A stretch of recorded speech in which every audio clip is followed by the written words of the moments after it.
হয়নি এখনো। ওকে, recording in progress. ওকে, শুভ সন্ধ্যা। আজকে প্রধান যিনি প্রোগ্রামটা পরিচালনা করেন তিনি অনুপস্থিত থাকায় আমি এই দায়িত্ব পেয়েছি। আশা করি অনুষ্ঠানটা সুন্দরভাবে সুষ্ঠুভাবে পরিচালনা করতে পারবো।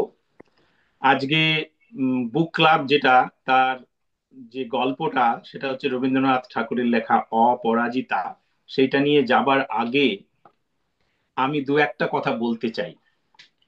বাঙালিদের মধ্যে মনীষীদের তো অভাব নেই। তার মধ্যে প্রত্যেকেরই জন্মদিন প্রতি মাসেই পাওয়া যায়। বিশেষ করে এই আহ, এই আপনার এই যে মাসটা গেল, বৈশাখ, তারপরে এখন জ্যৈষ্ঠ চলছে। কিছুদিন আগে রাজা রামমোহন রায়ের জন্মদিন গেল, আহ রবীন্দ্রনাথ ঠাকুরের জন্মদিন গেল, এবং রবীন্দ্রনাথ ঠাকুরের জন্মদিন হিসাবেই আমরা ঠিক করেছিলাম যে আমরা এই অপরাজিতা রবীন্দ্রনাথ ঠাকুরের লেখা এই বইটা নিয়ে আলোচনা করব, এবং সেটাই করতে যাচ্ছি। আর মনে রাখতে হবে যে আজকে হচ্ছে 10ই জ্যৈষ্ঠ বাংলা মতে। তার মানে হচ্ছে আগামীকাল হচ্ছে 11ই জ্যৈষ্ঠ, যেটা হচ্ছে বাংলার বিদ্রোহী কবি কাজী নজরুল ইসলামের জন্মদিন। কাজেই অনুষ্ঠানটা শুরু করার আগে বোল্ডলি বেঙ্গলির পক্ষ থেকে সেটাও জানাতে চাই যে আমরা কাজী নজরুল ইসলামের জন্মদিন উপলক্ষেও আগাম শুভেচ্ছা জানিয়ে রাখছি।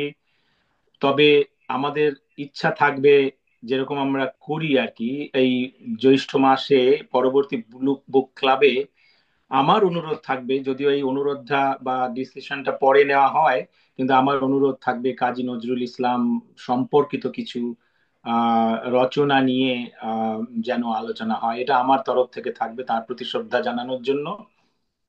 তো যাই হোক, আমরা আজকে যে বুক ক্লাব হচ্ছে অপরাজিতা রবীন্দ্রনাথ ঠাকুরের, সেইটা নিয়ে আলোচনা করতে শুরু করব।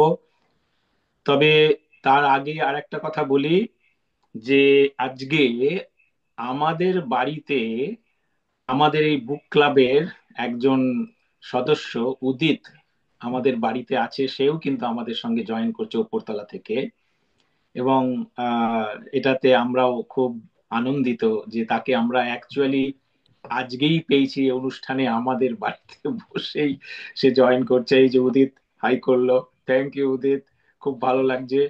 তো যাই হোক, আমি শুরু করছি। আচ্ছা আহ অতীশ, আমি একটা কথা বলতে পারি এটা? বলো, নিশ্চয়ই। সত্যি, আমি জানি না আমি ভুল করছি কিনা, এটা কি অপরিচিতা না অপরাজিতা, না অপরিচিতা, সরি অপরিচিতা, হ্যাঁ অপরিচিতা। অপরিচিতা? অপরিচিতা, হ্যাঁ। তো আচ্ছা ঠিক অপরিচিতা আছে। তো এখন আহ, তো আমরা শুরু করছি। তো যেরকম ইয়ে বলে, কি বলে, আমরা বরাবর বলে থাকি যে যখন আমরা কোনো লেখা পড়ি, সেই লেখার মধ্য দিয়ে আমরা কি পাই, সেইটার জন্য আমি সদস্যদের কাছে যারা যারা উপস্থিত তাদেরই আমি জিজ্ঞেস করব যে কারোর কাছে কোনো প্রশ্ন বা কিছু বলার আছে কিনা অপরিচিতা সম্বন্ধে। যদি কারো কিছু বলার থাকে তাহলে খুব ভালো হয়, সেখান থেকে শুরু করব। আমার হ্যাঁ, তুমি বলো কি বলছো। হ্যাঁ, আমার প্রশ্ন যে খুব একটা আছে না, তা প্রশ্ন তা করতে হবে নয়। তা নয়, হ্যাঁ তুমি একটু বলো হ্যাঁ কি বলতে কিন্তু চাও। সত্যি আমার ছোট গল্প খুবই ভালো লেগেছে। হুম হুম। এবং ইট ওয়াজ অ্যান এম্পাওয়ারিং স্টোরি। আমার যেটা মানে তখনকার দিনে, এটা তো অনেক আগের সময়কার গল্প, তখনকার দিনে ওই যে বাঙালি নারীর মধ্যে যে এত একটা দৃঢ়তা এবং the, কি বলবো, ক্যারেক্টারের স্ট্রেংথটা আমার খুব ভালো লেগেছে সেইটা মানে। That is why thought it was empowering. Hmm hmm. গল্পটা সত্যিই খুব ভালো, ছোট্টর মধ্যে। ইট ওয়াজ আ নাইস স্টোরি। রাইতা, তোমার বা আরো কারুর কিছু আছে?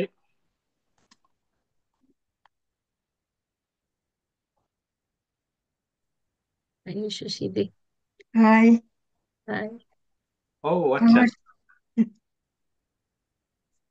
খুব ভালো লাগছে, আমি আমিও জয়েন করতে পেরেছি। উষসী অদিত, দিকে দেখতে আমি আর হ্যাঁ, পাচ্ছি। উদিত একটু উষসীও জয়েন বাদে করেছিলেন। বলছি। আমি আর উদিত একটু বাদে বলছি।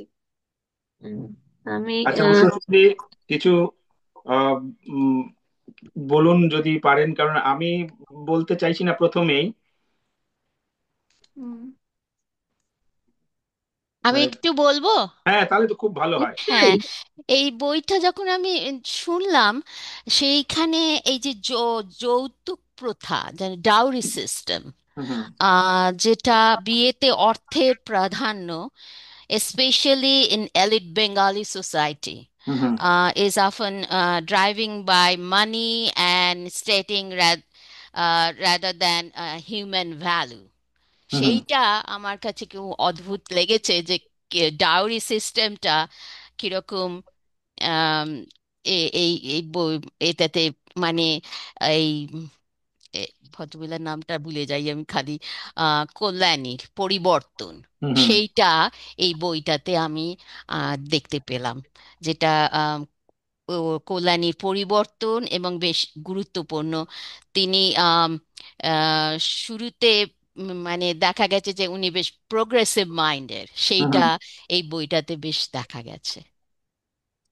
ঠিক ঠিক ঠিক, একদম। আর কারোর কিছু? আমি আহ, আরো যারা অংশগ্রহণ করেছেন, কি কি অংশগ্রহণ করেছে আমার এই ফোন থেকে দেখি তো।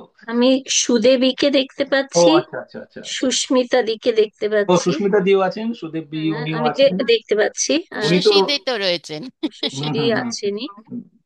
আর বাহ। এই আচ্ছা, সুদীপ বিধি, সুদীপ উনি তো বরাবরই খুবই অ্যাক্টিভ থাকেন এই ব্যাপারে। তো আমি আশা করব যে আজকেও উনি কিছু বলবেন, তারপরে আমরা এগোতে থাকবো। কি মনে করেন? আপনার যদি কিছু বলার থাকে, আমরা খুব আগ্রহ ভরে শুনি এবং আহ করতে থাকি। বা অন্য কারো, সুস্মিতা দি যদি বলার থাকে, না হলে আমার কাছে কিছু কোশ্চেন আমি পেয়েছি, যে কোশ্চেন গুলো নিয়েও অবশ্যই আলোচনা করা যেতে পারে। আহ কিন্তু তার আগে যদি কারো কিছু, আর যদি না থাকে তাহলে আহ, যেরকম প্রশ্নগুলো আমরা বরাবরই করি, যে যে যখন কোনো লেখক কোনো কিছু লেখেন, গল্প লেখেন, সে কবিতায় লেখেন, তিনি যখন নামকরণ করেন, তিনি তো অবশ্যই একটা বিশেষ উদ্দেশ্য নিয়ে নামকরণ করেন। তো সেই হিসাবে আমি সবসময় যখন কোনো লেখা পড়ি, কোনো লেখকের, সে কবিতাই হোক গল্পই হোক, আমি সবসময় ওই নামকরণের সঙ্গে সাযুজ্য কি আছে, নামকরণটাকে তিনি কিভাবে আম, চিন্তা করে লিখেছেন সেটা ভাবার চেষ্টা করি। সে ব্যাপারে কিছু বলার যদি জিজ্ঞেস করি যে এই গল্পটার নাম কেন এটা হলো। কারণ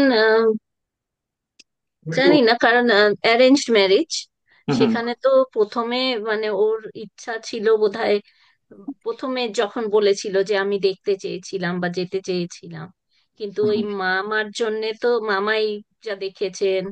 এবং তখনকার দিনে নিশ্চয়ই, আমি জানি না মেয়েদের সাথে যার সাথে বিয়ে হতে চলেছে দেখা হতো কি না, সেটা তো হয়নি। কিন্তু আহ, পরে মনে হয়েছে যখন ওই বাবা একটু কম কথা বলছেন, বা পরে যখন স্টোরিটা শেষ হয়ে গেল, তখন মনে হয়েছে একটু ফোরশ্যাডোয়িং ছিল যে বাবার চরিত্রের মধ্যে যেটা দেখা গেছে, যেই দৃঢ়তা, যে পার্সোনালিটিটা, সেটা মেয়ের মধ্যেও ছিল।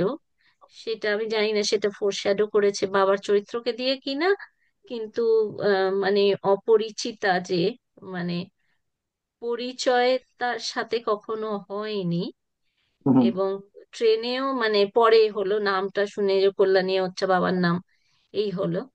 কিন্তু সে চিনতে পারেনি তাকে আগে, তার মানে অ্যাকচুয়াল মেয়েটাকে, তার পার্সোনালিটিটাকে। পরে সে চেনার চেষ্টা করেছে, কিন্তু মেয়েটা তাকে খুব একটা মানে, সে চেষ্টাই করে যাচ্ছে, সেই অবধিই রয়ে গেছে, সে তবে অপরিচিতা, হুম, সেই অপরিচিতাই রয়ে গেছে, কিন্তু তবে সেই চেষ্টা করছে। ছেলের তরফ থেকে চেনার কি খুব একটা উপায় ছিল? বরং উপায় ছেলের ছিল না, ফটোটা কিন্তু ছিল মেয়ের কাছে, হ্যাঁ, ছেলের। হুম উপায়, হ্যাঁ, উপায় ছিল না। হুম হুম কারণ ওই মামার বেশি অ্যাগ্রেসিভ ছিল ইয়েতে। হুম উপায় হুম তো ছিল না, কিন্তু উনি একবার ইচ্ছা প্রকাশ করেছিলেন যে আমি একটু দেখতে চাইতাম, কিন্তু মামা আমি এক্সাক্ট ওয়ার্ডিংটা ভুলে যাচ্ছি, কিন্তু ইচ্ছেটা ছিল। ফটো ওর কাছে ছিল না, ফটো হুম। বোধহয় মেয়েটার কাছেই ছিল। মেয়েটার কাছে ছিল বলে জানি জানি আর কি ছেলেটি। হ্যাঁ, হ্যাঁ, হ্যাঁ, এই ঠিকই আর কি। ঠিকই। আর কারোর কিছু বক্তব্য আছে?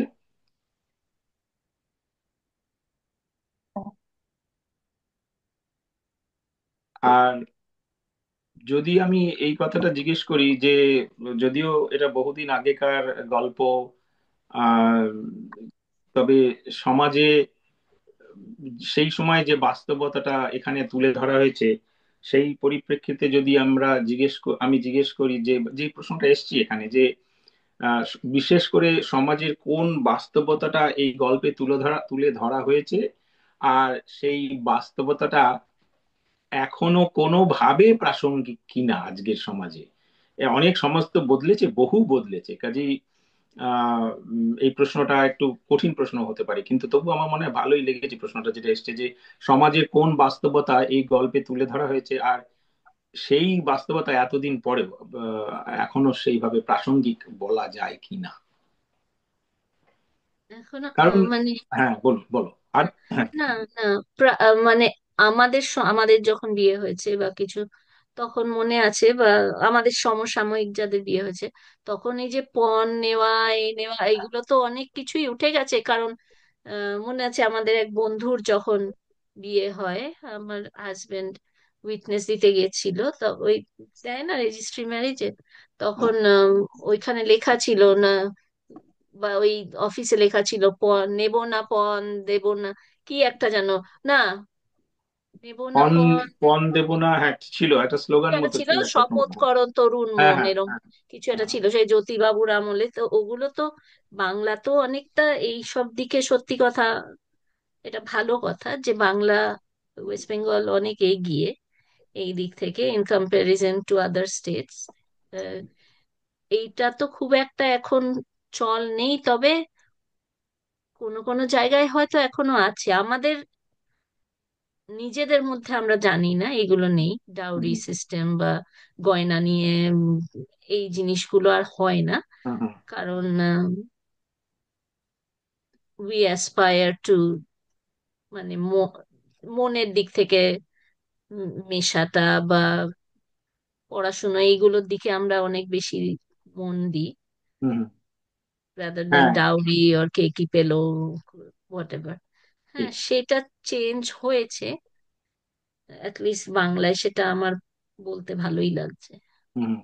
তবে উম, আমি জানি না, আমি কেউ বললে সবচেয়ে খুশি হব, কিন্তু আদারওয়াইজ আমি বলতে পারি কিছুটা, কিন্তু আর কারোর কিছু বলা থাকলে আমি একটুখানি তাহলে ওয়েট করব, যে এই যে। আমার মনে হয় যে হ্যাঁ, হ্যাঁ। এই এই যে মানে মেয়েটার সত্যি সত্যি বাবা যেরকম ছিলেন, এই এই বাচ্চা মেয়েটার আর কি, তখন তার 13 বছর বয়স মনে হচ্ছে যা শুনে।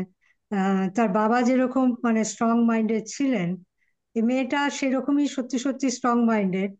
তবে তখনকার দিনে এই ডাউরি ইয়েটা তো মানে এটা তো অনেক দিন আগেকার কথা, তখন তো এগুলো চলতোই।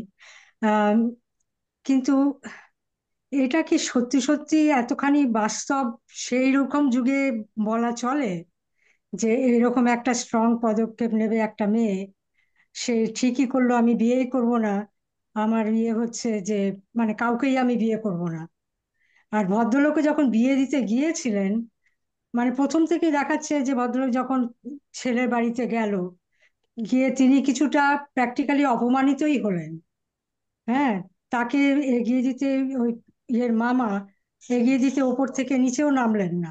হুম, হুম। হ্যাঁ, মানে বেশ খানিকটা অপমানিত হয়েছিলেন। তা সত্ত্বেও মানে আমি বলছি আর কি, এটা যদিও মানে গল্প, রবীন্দ্রনাথের লেখা গল্প, তা সত্ত্বেও তিনি এইরকম একটা তখনও মানে ইয়ে করে বিয়ে দিতে গেলেন কিসের জন্যে? কিন্তু বিয়ে দিতে গেলেন, কিন্তু তিনিও মানে প্রফেশনালি, আমি বলছি ভালোভাবেই, মানে ওদের মতো ওরকম ভাবে অপমান উনি করেননি, কিন্তু উনি যে স্টেপটা নিলেন, বাবা ওদের খাইয়ে দাইয়ে ভালো মতো অপমান করেই, মানে দ্যাট ওয়াজ অলসো অপমান, রাইট? আমি তোমাকে হ্যাঁ, খাইয়ে দিলাম, এক্স্যাক্টলি। তুমি আমার মেয়েকে হ্যাঁ, so he did give them back what হ্যাঁ, you know give them back, কিন্তু সেটা তো মানে মানে এটা তো একটা এতখানি এগিয়ে যাওয়ার পরে, এতখানি এগিয়ে হ্যাঁ, যাওয়ার হ্যাঁ, পরে সেটাকে তিনি এতখানি এগোতে দিলেন কিসের জন্য? আমার মনে হয় আমার দেখা, মতে আমি এটা। জানি না, আমি এক্সাক্ট না, ইয়ে জানি না, কিন্তু এইখানে ওনার, হুম, বলো বলো বলো, সরি হ্যাঁ ইন্টারাপ্ট না, করি। আমি বলছি ওর চরিত্রটাকে বড় করে দেখাবার জন্যই হয়তো আমি তোমাদের খাইয়েছি দাইয়েছি, সেবা করেছি, আপ্যায়ন করেছি, এবার তোমাদের আমি তাড়ালাম, you know, so I did whatever I had to do. কিন্তু তুমি কি করে ভাবলে যে আমি এরকম বাবা, যে আমি মেয়ের গয়না নিয়ে বা চুরি করবো? আই মনে পড়ছে না তবে এক্স্যাক্টলি কি তুমি কথা। তুমি ঠিকই বলেছো, তুমি কিন্তু ঠিকই বলেছো, বা উষসী যদিও ঠিকই দিকে কথা বলছেন, কিন্তু আমারও মনে হয়েছে যে টার্নিং পয়েন্ট যদি গল্পের থাকে, তাহলে হুম। ওই গহনা যখন মেয়ের গা থেকে সমস্ত খুলে এনে ওজন করে, কি বলে, স্যাঁকড়া দিয়ে কোষ্টি পাথরে বিচার করে, ওইখানে একটা সুন্দর মোড় আছে, ওইখানে বলছে সমস্ত কিছু ওজন করে দেখা যাচ্ছে এর থেকে খাঁটি সোনা হয় না, মানে এতটাই ভালো। তারপরে যখন দেখাচ্ছে যে একটা ইয়ার রিং পাওয়া গেল, ইয়ার রিংটা হ্যাঁ, বলছে যে এইটা একটু দেখুন তো, তো স্যাঁকড়াকে বলছে, তখন দেখছে ও এই তো একটা বিলাতি জিনিস, এর মধ্যে সোনার খুব একটা নামগন্ধ নেই। তো এই এই যে জিনিসটা এইটাতে পরে বলছে যে ওইটা দিয়ে উনি ওর মানে ছেলের বাবা আশীর্বাদ আশীর্বাদ করা হয়েছে। ছেলের, হ্যাঁ, হ্যাঁ, আশীর্বাদ হয়েছিল। তো উষসী বললেন এতটা কেন টানা হলো, আগেই তো বিয়েটাকে ভেঙে দেওয়া যেত। তো সেইখানে আমার যেটা মনে হয়েছে যে আমাদের সেই সেই যুগে ফিরে যেতে হবে, কারণ একটা হচ্ছে যে তখন তো লগ্ন ভ্রষ্টা বলে একটা ব্যাপার ছিল, লগ্ন কেউ মেয়ে লগ্ন ভ্রষ্টা হবে, এটা একটা খুবই দুঃসংবাদ সেই সময় ছিল। এবং হুম, লগ্ন ভ্রষ্টা হলে সেই মেয়ের আর জীবনে বিয়ে হবে না, এরকম একটা অবস্থা হতো, কোনো ছেলে সামাজিক ভাবে বিয়ে করতে পারবে না, এরকম একটা অবস্থা হতো, সেটা হয়তো উনি এড়াতে চেয়েছিলেন। কিন্তু যখন দেখলেন যে ওর মানে মেয়ের মানে ছেলের পরিবার মেয়ের গহনা সত্যি সত্যি সোনার কিনা সেটার জন্য স্যাকরা দিয়ে এই যে ব্যাপারটা করলো, পরীক্ষা করলো, এতে উনি অত্যন্ত চূড়ান্ত অপমানিত হলেন। তবে যেটা আমরা জানি না, যে গল্পটার মধ্যে অনেক হিডেন ফ্যাক্ট থাকে, আমরা তো জানি না যে মেয়ের গা থেকে যখন গহনাটা খুলছে, বাবা নিয়ে আসছে, তখন মেয়ের সঙ্গে কি কথাবার্তা হয়েছে, মেয়েকে কি বলা হয়েছে যে কেন গহনাটা খোলা হচ্ছে, বা মেয়ের যদি এতটুকু বোধ বুদ্ধি থাকে, বা মেয়ের যদি মায়েরও ওখানে বোধ বুদ্ধি থাকে, মা ভুলে গেছি, মা ছিল কি খেয়াল করতে পারছি না, না ছিল না, গল্পে হ্যাঁ ছিল উল্লেখ না, নেই। হ্যাঁ ছিল না। হ্যাঁ, হ্যাঁ, তো মাঝখানে। মেয়ের যদি বুধ বুদ্ধি থাকে, কারণ মেয়ে কিন্তু পরে দেখা যাচ্ছে অত্যন্ত বিচক্ষণ, অত্যন্ত বুদ্ধিমান, অত্যন্ত এক্স্যাক্ট। স্ট্রং ক্যারেক্টার, সে হয়তো তখনই বুঝে গেছে যে সোনাটা কেন নিয়ে যাচ্ছে। কারণ এই যে সোনাটা নিয়ে যাওয়াটা কিন্তু যে শুধু যে এই বাড়িতে হচ্ছে তা নয়, কিন্তু এটা কিন্তু অন্যান্য বাড়িতেও হতো ও না, হ্যাঁ, তা হ্যাঁ, নয়। হতো, হ্যাঁ, হ্যাঁ। তো সেইটা একটা কারণ হতে পারে যে যদিও বাবা চেয়েছিলেন বিয়েটা হোক, কিন্তু ওইখানে গিয়ে একটা জায়গায় তো ফ্ল্যাশ পয়েন্ট থাকে, সেইখানে গিয়ে ওইটা, আর হয়তো হয়তো মেয়েই আর চাইলো না, এবং পরবর্তীতে তো চাইনি, হয়তো সেখানেই সে ডিসিশন নিয়ে নিয়েছিল, এরকম হতে পারে। সেই হতে পারে, না, হ্যাঁ। প্র্যাকটিক্যালি মেয়েটাই ডিসিশন নিল যে আর বিয়েই করবে না। হুম হুম হুম হুম। সেটাই তো লাস্টে সেই ডিসিশন নিল যে কাউকেই আর বিয়ে করবে না সে। কাউকেই আর তার বিয়ে করবে ইয়েটা, না। হ্যাঁ, যে হ্যাঁ দেশের জন্য মানে ইয়েদের জন্য কাজ করবে। হ্যাঁ। হ্যাঁ, তো যে কিন্তু বিয়ে কোশ্চেনটা করবে। এখানে হয়েছিল, সেই কোশ্চেনটাতে আবার ফিরে আসি, কারণ সেই কোশ্চেনটাই আমার সবসময় যে কোনো গল্প যখন পড়ি, পুরোনো দিনে লেখা, সেই গল্পটা আজকের দিনে বাস্তব কিনা, প্রাসঙ্গিক কিনা, সেই কথাটা আমার সবসময় মনে হয়, এবং সেই প্রশ্নটাকে আমার খুব ভালো লাগে বারে বারে নিয়ে আসতে। এবং আমি মনে হয় এখনো আমরা ঠিক পুরোটা আনসার পাইনি, যে সমাজের কোন বাস্তবতাকে এই গল্পে তুলে তুলে ধরা হয়েছে, সেটা অনেকটা আলোচনা করলাম, কিন্তু এখনো কেন এই গল্পটা প্রাসঙ্গিক সেটা হয়তো আমরা এখনো ঠিকঠাক পুরোটা উত্তর পেলাম কি আমি এখনো মনে হচ্ছে না। আমি বলতে পারি, তবে আর কেউ বলার থাকলে আমি খুব খুশি হব।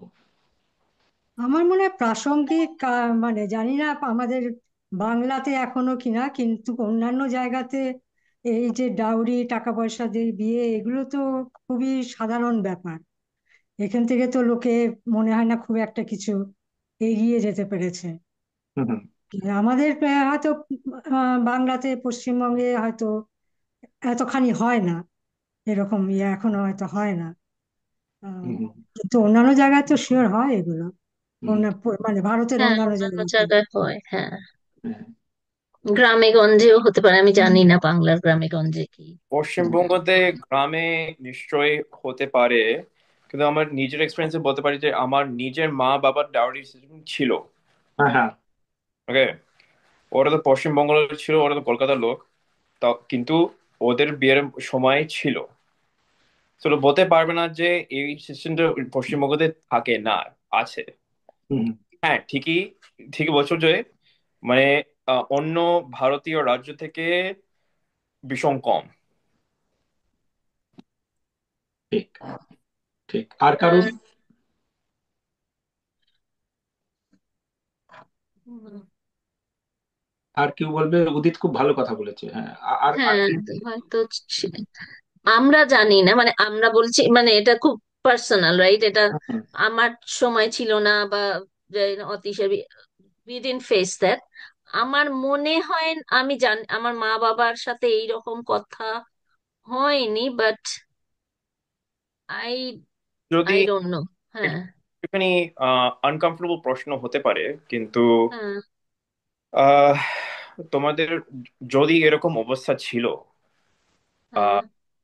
তোমাদের মনে হয় যে তোমাদের মা বাবা বলতো তোমাদেরকে হ্যাঁ, সেটাও আমার তোমাদের কেন জানি মনে নিজেদেরকে হয়। আহ, নিজেদেরকে একটুখানি উঁচু মতন গর্বিত আছে, করানো করতে হ্যাঁ, চায়, তো সেই হ্যাঁ, কারণে হতে পারে যে যদিও হতো, যদিও হলো, নিজেদের বাচ্চাদেরকে এরকম কথা সম্বন্ধে বলবে না।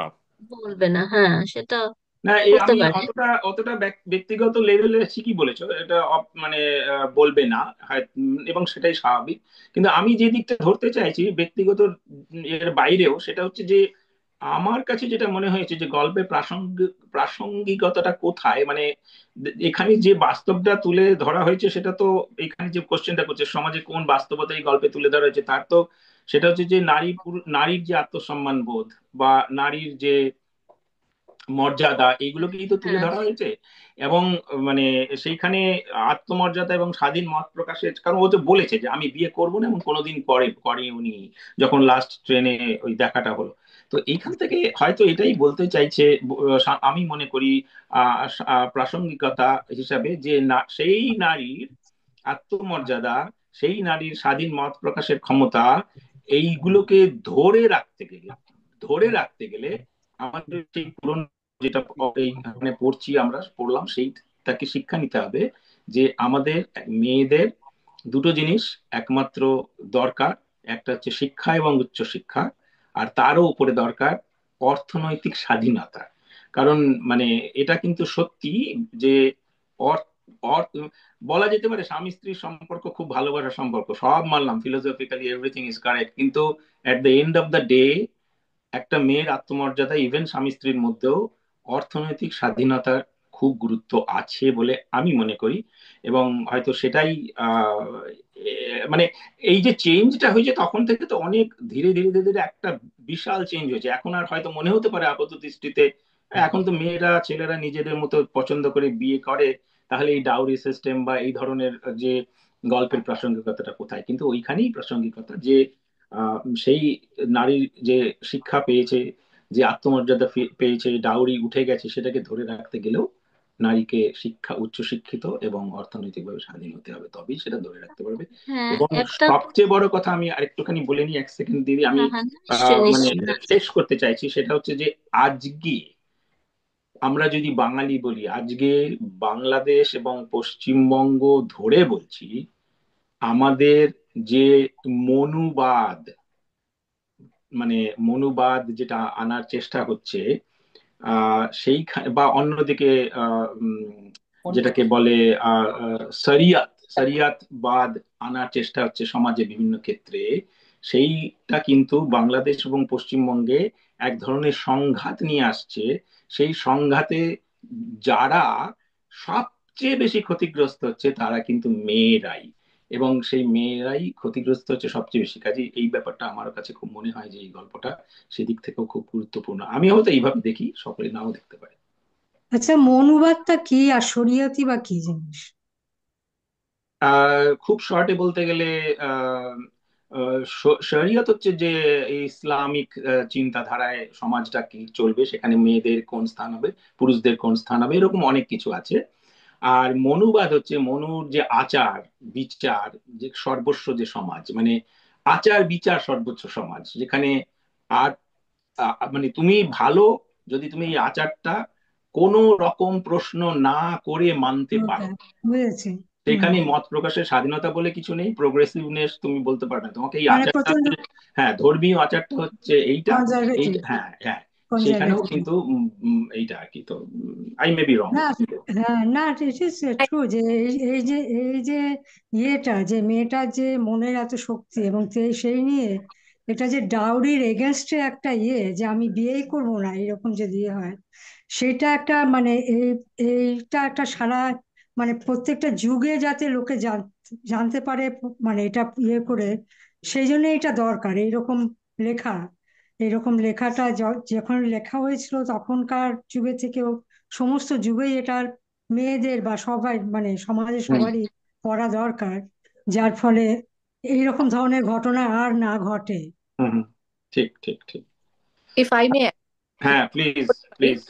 হ্যাঁ, যে জাস্ট মানে ওই আহ, একটু বাড়িয়ে নিয়ে যাওয়ার যে মনুস্মৃতি, মনুবাদ বা শরিয়া কি, এটা শরিয়া হচ্ছে আইন, মানে যদি খুব সিম্পলিফাই করে বলি এবং ইংরেজিতে যদি আমরা বলি, তাহলে শরিয়া হচ্ছে মুসলিম সিভিল কোড।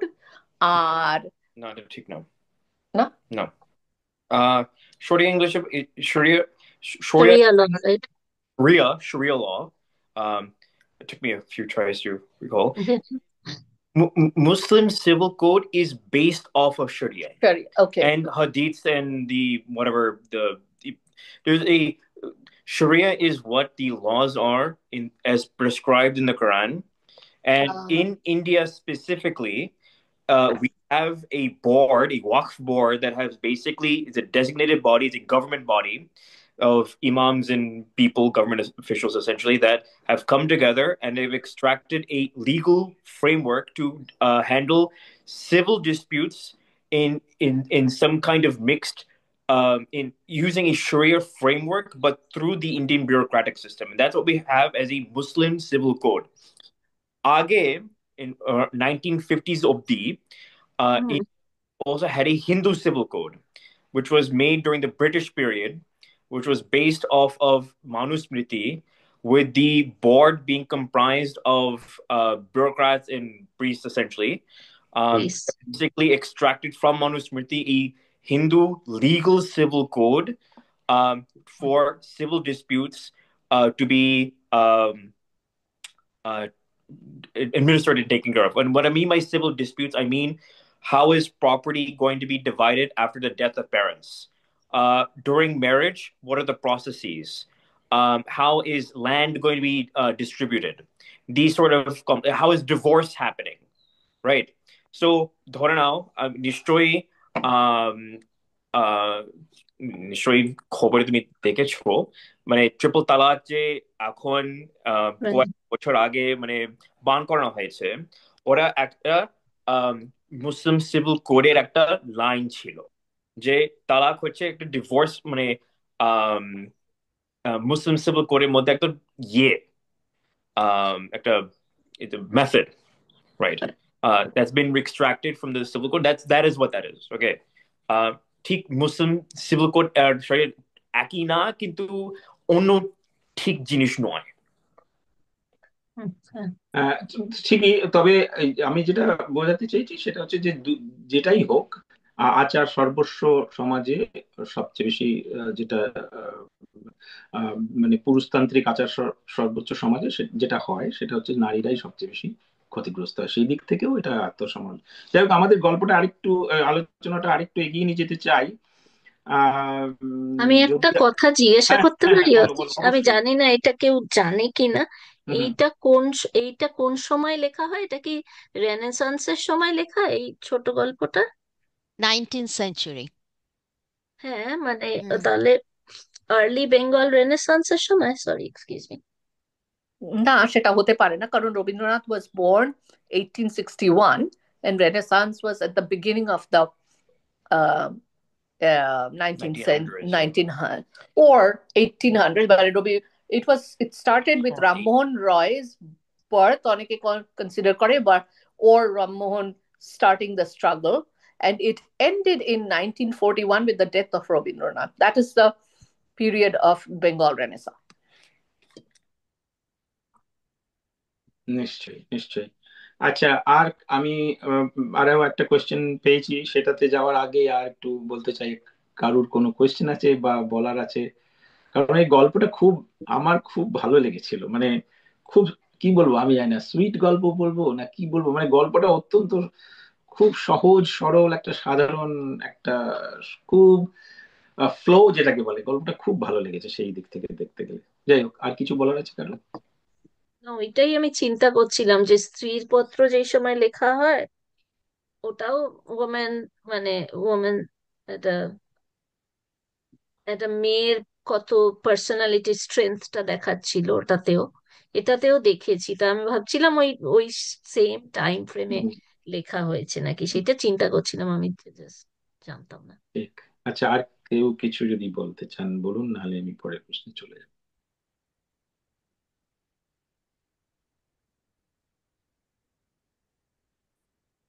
আছে তাহলে আমি যেটা আরেকটা কোশ্চেন পেয়েছি, সেটাও খুব ভালো প্রশ্ন, যে উম, এই যে গল্পটাতে এই, অবশ্যই নারীর যে এই মেয়েটির যে দৃঢ়চেতা, আত্মমর্যাদা সম্পন্ন একটা চরিত্রের কথা বলা হয়েছে, তার বিপরীতে ছেলেটিকে কেমন মনে হয়েছে?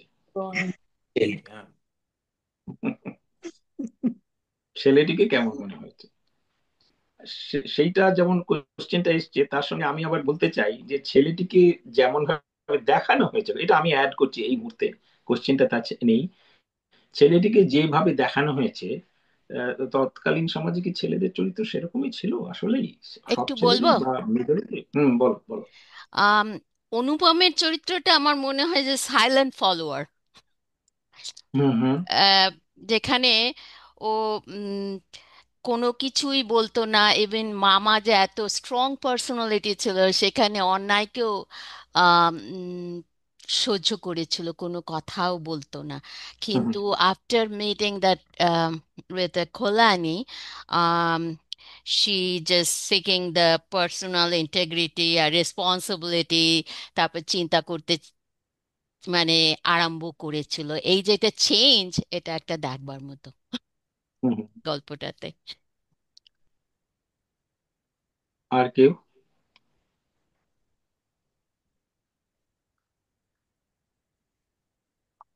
লাস্টে তো শেষের দিকে তো বললো যে মামার সঙ্গে আর শেষ শেষ ইয়েতে আর সম্পর্কটা মানে ছেড়ে দিল। তাহলে যে মামাই এত স্ট্রং, সমস্ত মানে ম্যানিপুলেট করা, করা সবকিছু করছিল, সেটা মেনে নিয়েছিল, কিন্তু এত বড় জীবনে এত বড় একটা ঘটনা ঘটার পরে শেষ পর্যন্ত এটা ছেড়ে দিল আর কি। তবে তার মামার সঙ্গে ওর বয়সের ডিফারেন্স কিন্তু খুবই কম, 6 বছরের, মাত্র 6 বছরের। 9 না 6, যে ছয়, ছয় বোধ হয়। 6 মনে হচ্ছে আমার, হ্যাঁ 6, 6 বছরের। হ্যাঁ কিন্তু 6 বছর। 6 বছর মানে জাস্ট যদি ধরাই যায়, 6 বছর যখন তার বয়স সে 12 বছর, মানে এই যে এত অল্প মাত্র বয়সের ডিফারেন্স, কিন্তু হুম তখনকার দিনে বয়সের ডিফারেন্সটা তো বড় ছিল না, বড় ছিল হুম সম্পর্ক। হ্যাঁ, সম্পর্ক সেই। তারপর হ্যাঁ, এই সম্পর্কটাই সেখানে বড় ছিল। ক্ষমতা, বা কে কার কথা শুনবে, এখানে সম্পর্কটাই বড় ছিল, এবং সেই ঠিক। আর আর কেউ কিছু?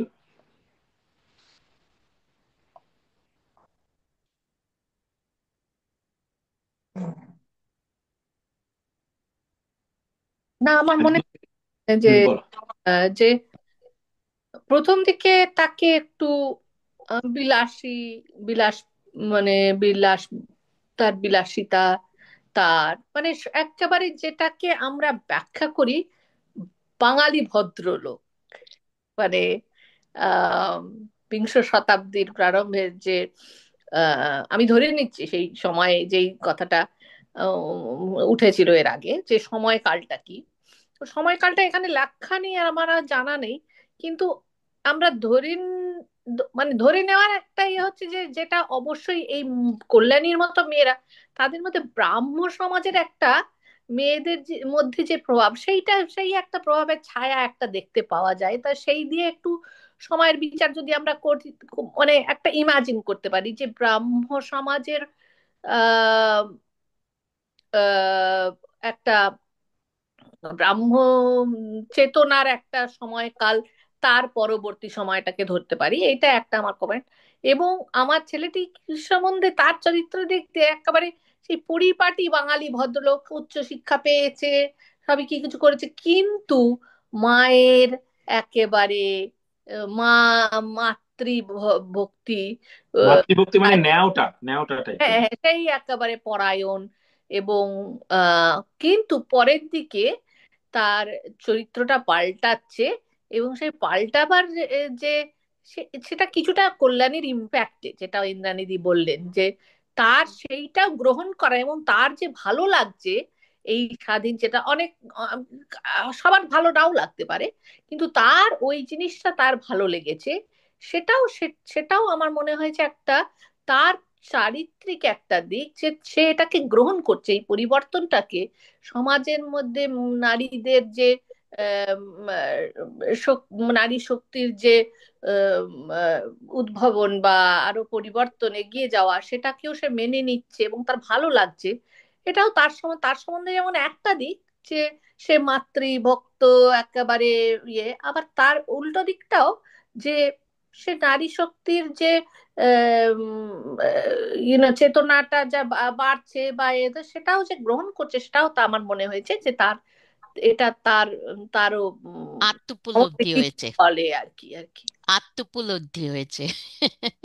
হ্যাঁ হ্যাঁ। হ্যাঁ, যে এই সিদ্ধান্তের ফলে একজন নারীর জীবন আর সম্মান ভেঙে গেছে। হুম, হুম, হুম, একদম। আচ্ছা, যদি কিছু বলি, যে এই যে গল্পগুলো, গল্পটা যখন আমরা পড়ছি ইন বিটুইন দ্য লাইন্স যেটা বলে ইংরেজিতে, সেরকম গল্পের প্রত্যেকটা লাইনকে খুঁটিয়ে খুঁটিয়ে দেখতে গিয়ে কোনো লাইন বা কোনো একটি লাইন কি দুটো লাইন কোনোভাবে আপনাদের, এটা আমার নিজের প্রশ্ন, আপনাদের কারুর কাছে অত্যন্ত রকম দাগ কেটেছে বা মনে হয়েছে যে ও এটা, এই গল্পটার একটা বিশেষ অর্থ আছে যে কারণে এই লাইনটার একটা বিশেষ অর্থ আছে যেই কারণে কবিগুরু রবীন্দ্রনাথ ঠাকুর এই লাইনটা লিখেছেন? আমার কাছে দুটো লাইন আছে যেটা আমার কাছে খুব মনে হয়েছে এই লাইনটা লেখার পেছনে রবীন্দ্রনাথ অনেক চিন্তা করেছেন। যাই হোক, আমি জিজ্ঞেস করবো আপনাদের কাছে কোনো লাইন আহ বিশেষভাবে গল্পটার বাইরে আকর্ষণ করেছে কিনা? তার শেষ প্রত্যাখ্যান, এখন আমি আর ফিরতে পারবো না, হুম হুম হুম হুম। এটা আমার মনে হয়েছে উমেন্স ফ্রিডমের স্পষ্ট উদাহরণ। নিশ্চয়ই নিশ্চয়ই। বাহ, ভালো। হ্যাঁ, আমি আর ফিরতে পারবো না। আর আর কোনো হ্যাঁ, বিশেষ লাইন? হ্যাঁ, আর এটা বিটুইন দ্য লাইন্স না, এটা গল্পের মধ্যেই হ্যাঁ আছে, হ্যাঁ তবে হ্যাঁ, মানে হ্যাঁ, কিছুটা ইয়ারিং বিটুইন দ্য এর, লাইন্স বা হ্যাঁ, বিটুইন দ্য লাইন্স বা তবে কোন একটা এক্সটেনশন, লাইনকে হ্যাঁ। হচ্ছে বিশেষভাবে আকর্ষণ করছে আপনাকে। হ্যাঁ, ওই ইয়ারিংটা, ওই যে ছেলের পক্ষ থেকে দেয়া ইয়ারিংটা, হুম হুম হুম। ওটা একটু লেগে, মানে মনে হচ্ছে ওয়াও, ওটা একটু চিন্তা হয়েছে যে তুমি এদিকে খাঁটি মা পাচ্ছ, কিন্তু তুমি দিয়েছো এটা, মানে ঠিক ঠিক। আমি ডিসেপশন। আহ, যদি আর কারু না থাকে বলার, তাহলে আমি বলি আমার দুটো লাইন খুব ভালো লেগেছে, মানে অন্যভাবে বললে গল্পটা শুরু করেছেন যে লাইনটা দিয়ে, সেটা যদি আমরা পড়ি, আজ আমার বয়স 27 মাত্র, এই জীবনটা দৈর্ঘ্যের হিসাবে বড়, না গুণের হিসাবে। এই যে লাইনটা লিখেছেন, পরবর্তীতে যখন দেখতে পাচ্ছি মেয়েটার বয়স মাত্র 15, তার মানে তার চরিত্রটা এটা ঠিক উল্টো। এইটা বোঝাতে গিয়েই ছেলের চরিত্রটা দিয়ে যখন শুরু করছেন তার জবানবন্দিতে সে বলছে, আজ আমার বয়স 27 মাত্র, এই জীবনটা না দৈর্ঘ্যের হিসাবে বড়, না গুণের হিসাবে। সেখানে মেয়েটার আবার হচ্ছে কি, গুণে দৈর্ঘ্যের হিসাবে ছোট, কিন্তু তার গুণের হিসাবে অনেক বড়। এই একটা আমার মনে হয়েছে। আরেকটা জিনিস আমার খুব আকর্ষণ করেছে, যে এমনিতে বলতে গেলে ছেলেটা তো খুব ভদ্র ছেলে, সবই ভালো, এবং এখানে একটা তার পরেই লিখছে যে ছেলেবেলায় আমার সুন্দর চেহারা লইয়া পণ্ডিত মশাই আমাকে শিমুল ফুল ও মাকাল ফলের সহিত তুলনা করিয়া বিদ্রূপ করিবার সুযোগ পাইয়াছিলেন, ইহাতে তখন বড় লজ্জা পাইতাম। এই যে কথাটা, এটা কিন্তু আছে আমাদের দেশে। ছেলেদের সৌন্দর্যকে তার যে চারিত্রিক বৈশিষ্ট্যের বিপরীতে ধরা হয়। একটা খুব সুন্দর ছেলে, তার মানে চারিত্রিক বৈশিষ্ট্য নাও থাকতে পারে, এটা ধরা হয়। এবং এবং এইখানে সত্যি কথা বলতে কি, এই ছেলেটার তো সেরকম চারিত্রিক দৃঢ়তা ছিল না। কাজেই এই দুটোকেও হয়তো কানেক্ট করার জন্য রবীন্দ্রনাথ এইভাবে ওই পণ্ডিত মশাইকে এনেছেন তার স্কুলে, কি বলা হতো এইটাই আমার মনে হয়েছে। এরকম আরো আছে, আর পরে বলা যাবে আর কি যদি বলে, কারণ আমাদের 8:50 হতে চলেছে, এবারে আস্তে আস্তে গুটিয়ে আনতেও হবে। আমার যেমন এই গল্পের এতগুলো চরিত্রের মধ্যে কল্যাণী ছাড়াও আমার যেমন তার বাবা শম্ভুনাথ চরিত্রটা খুব ভালো লেগেছে। এবং তার মধ্যে যে ওই যে মানে তার চরিত্রের মধ্যে সে বেশি কথা বলে না, তার বয়সের গাম্ভীর্য সেটা একটা ব্যাপার, কিন্তু মানে ওর মধ্যেও যে আমরা আমাদের আহ বলা যায় যে আহ শাস্ত্রে অনুমোদিত, শাস্ত্রে অনুমোদিত তো শুধু বলবো না, মানে মানুষের মধ্যে যে একটা সেলফ কন্ট্রোল, মানুষের মধ্যে পেশেন্স, সেলফ কন্ট্রোল, এগুলো তো আমাদের মানে শাস্ত্র অনুযায়ী এগুলো একটা সু চরিত্রের মানে অংশ আর কি, বা এগুলোকে ধরা হয় যে এগুলো সুচরিত্র চরিত্রের একটি দিক। তো এইগুলো ওনার মধ্যে আমি দেখেছি, আমার ওইটা খুব ভালো লেগেছে। সেই জন্য শম্ভুনাথের চরিত্রটা এবং মেয়েকে সে এম্পাওয়ার করছে, এটাও আমার কাছে খুব ভালো লেগেছে শম্ভুনাথের চরিত্রটা, ডাক্তারবাবু চরিত্র। রনিতা, এই ব্যাপারে আমি একটা কথা বলি। শম্ভুনাথের চরিত্রেতে অমিতাভ একটা কথা বলে, কথাটা এ প্রসঙ্গে এই গল্পের কিছু নাই। অমিতাভ সবসময় বলে আমাদের বাঙালিরা যত চিৎকার করে ছেলেরা কথা বলতে পারবে সে তত রাগী। কিন্তু এই শম্ভুনাথের ক্ষেত্রে কিন্তু তাই তাই প্রমাণ পাচ্ছে, মানে উনি তো চিৎকার করে কোনো কিছু বলেননি। তাই জন্য ওনার পার্সোনালিটিটা সবাই বুঝতে পারেনি। হুম, হুম, হুম, হুম, হুম, ঠিক ঠিক ঠিক। রনিতা, যে মেয়ের বাবা ওই যে এম্পাওয়ারমেন্টের কথা বলো, মেয়েকে এম্পাওয়ারমেন্ট করেছেন, সেইটা ঠিকই। কারণ হচ্ছে এটা আবার সেই ফিরে আসছি প্রথমে যেটা বলেছিলাম, সেই সময়টা এমন একটা সময়, মেয়ে লগ্ন ভ্রষ্টা হলে তার আর বিয়ে হতো না, অলমোস্ট হতো না। তো সেরকম একটা পরিবেশে নিশ্চয়ই বাবা একা সিদ্ধান্ত আমার মনে হয় নেননি, এবং মেয়ে দৃঢ়চেতা ছিল বলেই বাবা এই সিদ্ধান্তটা আলটিমেটলি নিতে পেরেছেন। এবং হয়তো রনিতা একদম ঠিক কথা বলছেন, মেয়েকে সেভাবেই করেছেন, গড়ে তুলেছেন মেয়েদের এম্পাওয়ারমেন্ট করে। উষসীদি যে আগে কথাটা বলেছেন, আমি একটু র্যাপ আপ আনছি। সেটা হচ্ছে যে আপনি বলেছিলেন যে তখনকার দিনে হতো কিনা, কি জানেন তো, আমার যেটা মনে হয় তখনকার দিনে কেন, এখনকার দিনেও অনেক ছোট ছোট ছোট ছোট ইন্ডিভিজুয়াল ঘটনা ঘটে, যে ঘটনা একটা সামাজিক পরিবর্তনের জন্য একটা বিরাট রূপরেখা তৈরি করার ভিত্তি তৈরি করে যায়, একজন দুজন এরকম করে করে। এই গল্পটার মধ্যে সেরকমই একটা চরিত্র পেয়েছি হয়তো। আপাত দৃষ্টিতে মেয়েটার জীবন গেল, সে বিয়ে করলো না, কিন্তু সে এমন একটা আহ, আহ, দিশা দেখিয়ে গেল। কারণ এটা নিয়ে তো আলোচনা তো হবেই, হ্যাঁ, হুম। এটা তো আলোচনা হবে না সমাজে তা না। কাজেই সেই একটা দিশা দেখিয়ে গেল, এইভাবেই সমাজ এগিয়ে চলে। হ্যাঁ, আমার মনে হয় এটা প্রত্যেকটা যুগের ইয়েতে এটা বইটা পড়া দরকার আর কি। ঠিক বইটা ঠিক থাকা ঠিক দরকার গল্পের প্রত্যেকটা যুগে, তাহলে এই যে মনোভাবটা এটা জীবিত থাকবে। ঠিক নাইলে এটা একদম, মরে গেলেই আবার আগের আগের যুগে ফিরে গেলাম আমরা। ঠিক এবং একদম। এটা আমার মনে হয়েছে, and I could be completely রং, আমার মনে হয়েছে রবীন্দ্রনাথ তার নিজের ব্যক্তিগত জীবনে তার, আমরা যদি দেখি তার মেয়েদের জীবন, বিশেষ করে তার অত্যন্ত স্নেহের, সবচেয়ে স্নেহ করতেন। রথীন্দ্রনাথ লিখেছিলেন বাবা দিদিকে সবচেয়ে স্নেহ করতেন যে বেলা, বেলার চরিত্রে যদি আমি দেখি, বেলার জীবন যদি আমরা দেখি, বেলাকে তার প্রথম সন্তান, সে অত্যন্ত ভালোবাসতেন, বিয়ে দিয়েছিলেন তার অত্যন্ত শ্রদ্ধেয় বিহারীলাল চক্রবর্তীর ছেলের সঙ্গে। বিহারীলালকে মানে যেহেতু নতুন বৌঠান বিহারীলালের কবিতা অসম্ভব ভালোবাসেন, সেইটা মাথায় রেখে নতুন বৌঠানের প্রিয় কবি ছিলেন বিহারীলাল চক্রবর্তী। বিহারীলাল চক্রবর্তীর ছেলের সঙ্গে বিয়ে দিয়েছিলেন, পণ দিয়ে বিয়ে দিয়েছিলেন মেয়েকে। মেয়ের জীবন অত্যন্ত কষ্টের ছিল, তার জামাই তাকে একেবারেই শ্রদ্ধা করতো না, বিহারীলালের ছেলে।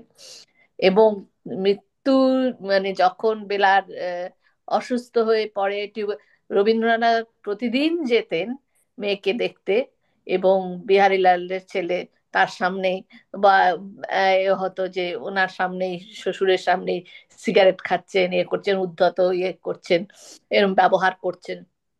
তার বড় জামাইয়ের উদ্ধত ব্যবহারে অত্যন্ত দুঃখিত ছিলেন রবীন্দ্রনাথ।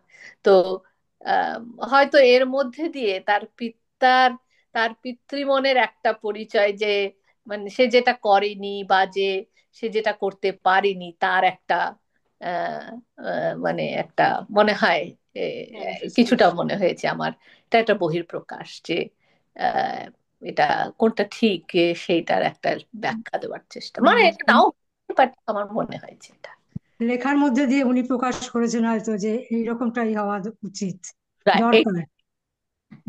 আচ্ছা, আমাদের এবারে আস্তে আস্তে অনুষ্ঠানকে গুটিয়ে আনতে হবে।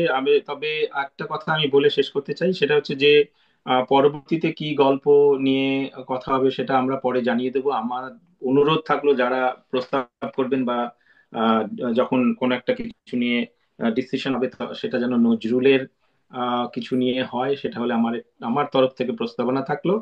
আর একটা কথা হচ্ছে, আমরা বোল্ডলি বেঙ্গলির তরফ থেকে এই বুক ক্লাব বেশ কিছুদিন করছি।